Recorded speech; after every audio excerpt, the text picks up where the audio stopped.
নবী বলছেন, আল্লাহ আমার উম্মত যদি জাহান্নামে থাকে আমি কিন্তু জান্নাতে যাব না।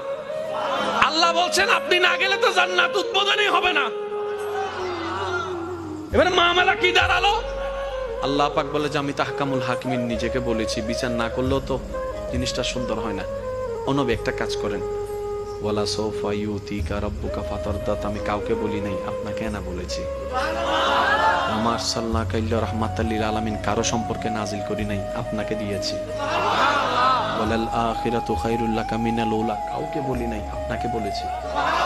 আর আমি আল্লাহ ভালো করে জানি আপনি হচ্ছেন উম্মতের দরদী নবী।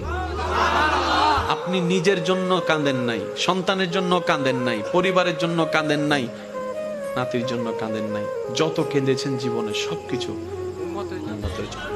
এমনকি হাসরের ময়দানে যখন সর্বপ্রথম আমাদের নবীকে আল্লাহর হুকুমে তোলা হবে, আমাদের নবী উঠেই জিব্রাইল আলাইহিস সালামকে প্রথম প্রশ্ন করবে, ও আমার ভাই জিব্রাইল, আমার উম্মত গুলা কোথায়? আইনা উম্মতি, আইনা উম্মতি, আমার উম্মত কোথায়, আমার উম্মত কোথায়, আমার উম্মত কোথায়? আমি উঠার আগেই নাকি আমার উম্মতকে জাহান্নামে দিয়ে দিয়েছো নাকি? কোনো আমার উম্মত কোনো জাহান্নামে চলে গেছে নাকি? জিব্রাইল বলবে, ইয়া রাসূলুল্লাহ, প্রথমেই আপনাকে তোলা হয়েছে, এখনো আর কাউকে তোলা হয় নাই, প্রথমেই আপনি উঠেছেন। আমার নবী বলবে, আমার উম্মত গুলা কোথায়? জিব্রাইল বলবে, ইয়া রাসূলুল্লাহ, এখনো তারা উঠে নাই, উঠবে একটু পরে। নবী তো ওরাই চলে যাবে আল্লাহর রহমতের দরবারের দিকে।